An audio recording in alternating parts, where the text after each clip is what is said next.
বন্ধুরা চলো আজকে একটা গল্প বলতে বলতে বিজ্ঞান ব্যাখ্যা করব।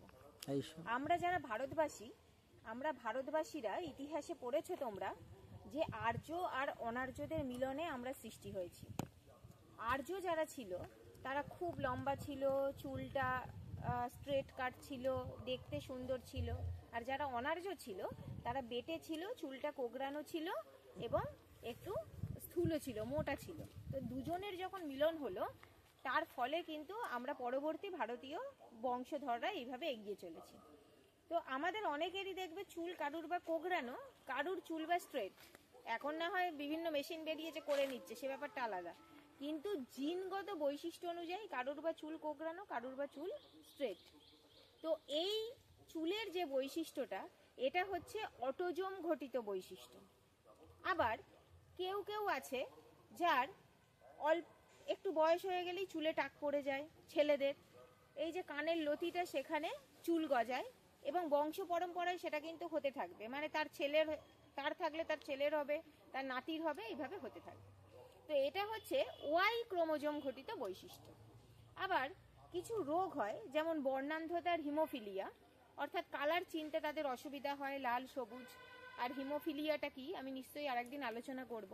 তো এগুলো হচ্ছে এক্স ক্রোমোজোম ঘটিত বৈশিষ্ট্য।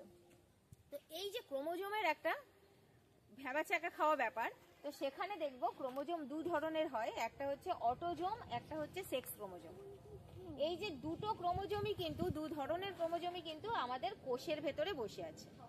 এই হচ্ছে আমাদের কোষ, কোষের ভেতরে থাকে নিউক্লিয়াস, তার ভেতরে দেখো এরকম পেঁচিয়ে টোটাল 46 খানা ক্রোমোজোম আমাদের কিন্তু বসে আছে, এবং এমন ভাবে পেঁচিয়ে বসে আছে যেটা কিনা আমরা বাইরে থেকে অনুধাবন করতে পারবো। তো সেই 46টা ক্রোমোজোমকে আমরা যদি আলাদা করি তাহলে দেখবে 44টা আমাদের অটোজোম রয়েছে, আমাদের ছেলে মেয়ে উভয়ের ক্ষেত্রেই। আর মেয়েদের ক্ষেত্রে রয়েছে দেখো এক্স এক্স ক্রোমোজোম, আর ছেলেদের ক্ষেত্রে রয়েছে এক্স আর ওয়াই ক্রোমোজোম। তো আমাদের এই যে 44টা ক্রোমোজোম, তার সাথে এক্স এক্স বা এক্স ওয়াই যদি ধরা হয় আরো দুটো ক্রোমোজোম, তাহলে 46টা। তাহলে এই 46টা ক্রোমোজোমকে আমরা বায়োলজির ভাষায় 2n বলতে পারি। 2n মানেই কিন্তু ডিপ্লয়েড। আর এই 2n এর হাফ কি হয়ে যাবে n, n মানে হচ্ছে হ্যাপ্লয়েড, মানে হচ্ছে 23 জোড়া।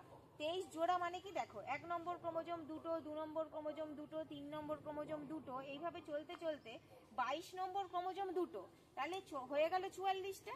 আর এক্স এক্স আর এক্স ওয়াই হয়ে গেল টোটাল 46টা ক্রোমোজোম।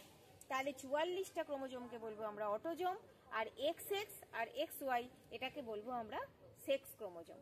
তো সেক্স ক্রোমোজোমের জন্যেই আমরা যারা মেয়ে তাদের ক্ষেত্রে এক্স এক্স আছে, আর যারা ছেলে তাদের ক্ষেত্রে এক্স ওয়াই আছে। তো কেমন লাগলো অবশ্যই লাইক, সাবস্ক্রাইব আর কমেন্ট করতে কিন্তু ভুলো না। ভালো থেকো।